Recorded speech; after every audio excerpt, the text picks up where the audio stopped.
نحمده ونصلي ونسلم على رسوله الكريم اما بعد فاعوذ بالله من الشيطان الرجيم بسم الله الرحمن الرحيم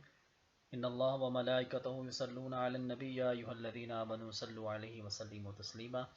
اللهم صل وسلم على سيدنا وحبيبنا ومولانا محمد وعلى ال سيدنا وحبيبنا ومولانا محمد وبارك وسلم وصلی علیہ۔ سامعین زیوکار، اللہ رب العزت کا لاکھ لاکھ شکر ہے کہ اللہ رب العزت نے ہمیں رمضان المبارک کی یہ عظمت مآب ساعتیں نصیب فرمائی۔ ان ساعتوں سے مستفید ہونے کے لیے ہم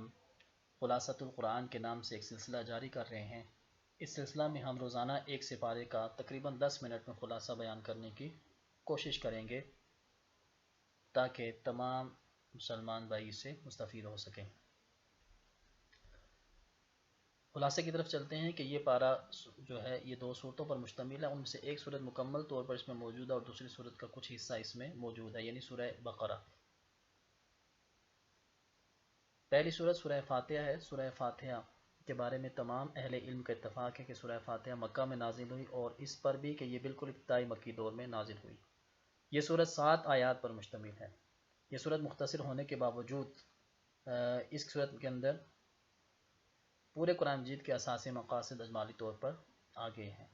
اسی لیے اسے ام القرآن اور اساس القرآن بھی کہا جاتا ہے۔ قرآن کریم کے بنیادی مضامین 3 ہیں: توحید، رسالت اور قیامت۔ اس صورت کی ابتدائی 2 آیتوں اور چوتھی آیت میں توحید کا مضمون ہے، جبکہ تیسری آیت میں قیامت کا ذکر ہے، اور 5ویں اور 6ٹھی آیت میں نبوت اور رسالت کی طرف اشارہ ہے۔ یوں ہی اس سورہ مبارکہ میں اللہ تعالیٰ کے اسماء و صفات بھی مذکور ہیں، اسی کی عبادت اور اسی سے استعانت اور استقامت و ہدایت کی دعا کا حکم بھی اس میں دیا گیا ہے۔ ایک طرف تو اس کے اندر انبیاء اور صلحاء کا تذکرہ ہے، اور تو دوسری طرف ان قوموں کی روش سے بچنے کی تلقین کی گئی جو اپنی علمی اور عملی کجروی کے وجہ سے اللہ کے غضب اور عذاب کے مستحق ہو گئیں۔ اس کے بعد سورہ بقرہ کی ابتدا ہوتی ہے۔ سورہ بقرہ قرآن کریم کی سب سے طویل سورت ہے جو کہ 286 آیات پر مشتمل ہے۔ سورہ بقرہ کا اکثر حصہ ہجرت مدینہ کے بعد بالکل ابتدائی دور میں نازل ہوا، اور اس کا نام بقرہ اس لیے رکھا گیا کہ اس کے اندر ایک گائے کا تذکرہ کیا گیا ہے۔ اس سورہ مبارکہ کی ابتدا میں آپ دیکھیں گے کہ اللہ تعالیٰ نے 3 قسم کے انسانوں کا ذکر کیا، ایک وہ کہ جو مومن ہیں، دوسرے وہ جو کافر ہیں، اور تیسرے وہ جو کہ منافق ہیں۔ مومنین کی نشانی بیان کرتے ہوئے ارشاد فرمایا کہ وہ ایمان بالغیب رکھتے ہیں، وہ نماز کو قائم کرتے ہیں، وہ زکوٰۃ ادا کرتے ہیں، اور اس کے ساتھ ساتھ جو کتاب اللہ رب العزت نے ان کی طرف نازل کی اس پر بھی ایمان رکھتے ہیں، اور ان سے پہلے جو کتابیں نازل ہوئی ان پر بھی وہ ایمان رکھتے ہیں، اور اس کے ساتھ وبالآخرۃ هم یوقنون، اور آخرت پر وہ یقین رکھتے ہیں۔ اس کے بعد ان لوگوں کا تذکرہ ہوا کہ جو ایمان سے خالی ہیں، ان کے بارے میں ارشاد ہوا کہ ختم اللہ علی قلوبہم وعلی سمعہم، کہ وہ کبھی بھی ایمان نہیں لائیں گے کیونکہ اللہ تعالیٰ نے ان کے دلوں پر اور ان کے کانوں پر مہریں لگا دیں، وعلی ابصارہم غشاوہ، اور ان کی آنکھوں پر پردے ہیں۔ اس کے بعد وَمِنَ النَّاسِ مَن يَقُولُ آمَنَّا بِاللَّهِ وَبِالْيَوْمِ الْآخِرِ وَمَا هُم بِمُؤْمِنِينَ۔ اس سے ان لوگوں کا تذکرہ کیا گیا کہ جو منافقین ہیں، یعنی 13 آیات جو ہیں ان میں منافقین کا تذکرہ ہے اور ان کے اوصاف بیان کیے گئے، اور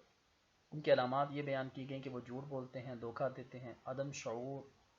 ان کے اندر پایا جاتا ہے، قلبی بیماریوں یعنی حسد، تکبر اور حرص وغیرہ ان کے اندر پائی جاتی ہے، اور وہ اللہ تعالیٰ کے احکامات کا استہزاء یعنی مذاق اڑاتے ہیں، زمین میں فتنہ و فساد برپا کرتے ہیں۔ اس کے بعد اگلے رکوع میں اللہ رب العزت نے تمام کفار کو یہ دعوت دی اور ان سے کہا کہ وَإِن كُنتُمْ فِي رَيْبٍ مِّمَّا نَزَّلْنَا عَلَىٰ عَبْدِنَا فَأْتُوا بِسُورَةٍ مِّن مِّثْلِهِ۔ اگر تمہیں شک ہو کہ اس میں جو ہم نے نازل کیا یعنی جو کتاب ہم نے نازل کی ہے تو پھر تم ایسا کرو فَأْتُوا بِسُورَةٍ مِّن مِّثْلِهِ، تم اس کی مثل کوئی صورت لے آؤ، اور پھر ارشاد فرمایا کہ فَإِن لَّمْ تَفْعَلُوا وَلَن تَفْعَلُوا، تم ہرگز ایسا نہ کر سکو گے اور ہرگز ایسا نہ کر سکو گے، فَاتَّقُوا النَّارَ، تمہیں چاہیے کہ تم اس آگ سے ڈرو، وَقُودُهَا النَّاسُ وَالْحِجَارَةُ، کہ جس کا ایندھن انسان اور پتھر ہے۔ اس کے بعد والے رکوع میں حضرت آدم علیہ السلام کا تذکرہ بیان کیا گیا۔ حضرت آدم اور حضرت حوا علیہ السلام کا قصہ جو ابلیس لعین کے ساتھ پیش آیا، حقیقت میں یہ ساری انسانیت اور دنیا کی ابتدا سے انتہا تک کا قصہ ہے۔ یہ قصہ حق اور باطل، خیر اور شر کے درمیان دائمی کشمکش کی نشاندہی کرتا ہے۔ اس قصے میں آپ دیکھیں گے کہ حضرت آدم علیہ السلام کو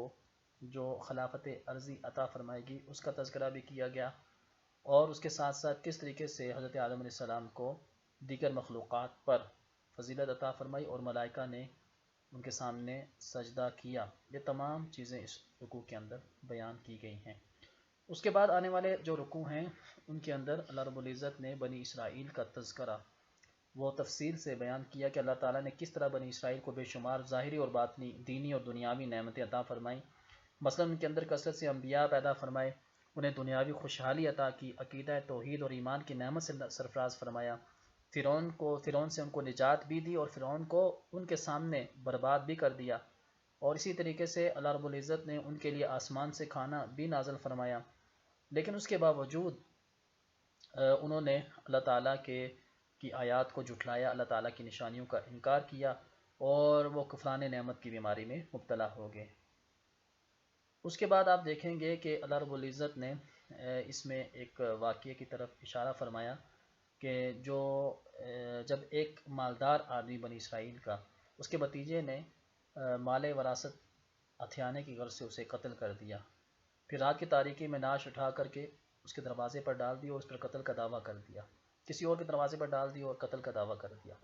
قریب تھا کہ مدعی اور مدعا علیہ کے خاندان ایک دوسرے پر ہتھیار ڈال دیتے۔ اللہ تعالیٰ نے حضرت موسیٰ علیہ السلام کے ذریعے انہیں گائے ذبح کرنے اور اس کے گوشت کا کچھ حصہ اس مقتول کے جسم کے ساتھ لگانے کا حکم دیا۔ ایسا کرنے سے ہونا کیا تھا کہ مقتول جو تھا اس نے زندہ ہو کر کے بتا دینا تھا کہ مجھے کس نے قتل کیا۔ جب انہوں نے ایسا ہی کیا تو اس سے ایک تو مقصود یہ تھا کہ قاتل تک پہنچا جائے، اور دوسرا مقصود یہ تھا کہ جو لوگ مرنے کے بعد جی اٹھنے کا انکار کر رہے تھے، اللہ رب العزت ان کو یہ دکھانا چاہ رہا تھا کہ اگر اللہ رب العزت آج اس انسان کو زندہ کر سکتا ہے تو اللہ رب العزت اس بات پر بھی قادر ہے کہ وہ بعد میں بھی انسان کو، مرنے کے بعد بھی انسان کو زندہ کر سکے۔ اس کے بعد آپ دیکھیں گے کہ یہاں پہ ہاروت اور ماروت کا ذکر بھی کیا گیا ہے۔ ہاروت و ماروت دو فرشتے تھے جن کو اللہ رب العزت نے بنی اسرائیل کی ہدایت کے لیے یہاں نازل کیا، کیونکہ بنی اسرائیل جو ہے وہ جادو ٹونا ان چیزوں میں زیادہ مبتلا ہو چکے تھے، تو انہوں نے آ کر کے ان کو سکھایا کہ یہ جو چیزیں تم کر رہے ہو اس میں اور معجزے میں فرق ہے۔ اس کے بعد اس کے آخر میں آپ دیکھیں گے کہ حضرت ابراہیم علیہ السلام کا ذکر آتا ہے۔ حضرت ابراہیم علیہ السلام کے بارے میں فرمایا گیا کہ وَإِذِ ابْتَلَىٰ ابراہیم، کہ ہم نے ابراہیم کو جو ہے وہ مختلف طرح سے آزمایا۔ ان آزمائشوں میں آپ دیکھ سکتے ہیں کہ سب سے پہلے تو ان کے قوم قبیلے کے افراد نے ان کو اپنے وطن سے نکالا، اور اس کے بعد نمرود کے ساتھ ان کا مباحثہ بھی ہوا، ان کو آگ میں ڈالا گیا، اس کے ساتھ ساتھ ان کو حکم دیا گیا کہ آپ اپنے بیوی بچوں کو چھوڑ کر کے مکہ سے روانہ ہو جائیں اور اللہ تعالیٰ کے دین کی خدمت کریں، اور اس کے ساتھ حضرت اسماعیل علیہ السلام کی قربانی کا جو ذکر کیا گیا۔ تو یہ ان تمام آزمائشوں میں حضرت ابراہیم علیہ السلام جو ہے وہ کامیاب ہوئے۔ پھر آخر میں ہم دیکھیں گے کہ حضرت ابراہیم علیہ السلام نے اللہ رب العزت سے دعا کی کہ اللہ تعالیٰ اس شہر مکہ کو امن کا گہوارہ بنا دے اور یہاں پہ رزق کی وسعت فرما دے، اور اسی طرح انہوں نے دعا کی کہ اللہ تعالیٰ میری اولاد میں سے نبی پیدا فرمانا، اور پھر اللہ رب العزت نے نبی پاک علیہ الصلوۃ والسلام کی صورت میں ہمیں خاتم النبیین عطا فرمائے۔ اور ہم دیکھتے ہیں کہ اس کے بعد آپ دیکھیں گے قرآن مجید کی اس سپارے کے اندر کہ اللہ رب العزت نے ارشاد فرمایا کہ صبغۃ اللہ ومن احسن من اللہ صبغۃ ونحن له عابدون، کہ ہم پر اللہ کا رنگ چڑھا ہے اور کس کا رنگ خوبصورت ہے اللہ کے رنگ سے، یعنی کہ اللہ تعالیٰ نے قرآن میں فرمایا ہے کہ رنگ چڑھانا ہے تو اللہ کا رنگ چڑھاؤ جو نہ پانی سے دھلے اور نہ دھوپ سے اڑے اور نہ وقت گزرنے پر پھیکا پڑے۔ تو سامعین کرام، یہ مختصر تشریح آپ کے سامنے اور مختصر خلاصہ آپ کے سامنے بیان کیا گیا۔ اللہ رب العزت سے دعا ہے کہ اللہ تعالی ہمیں عمل کی توفیق نصیب فرمائے۔ وما علیہ الا البلاغ۔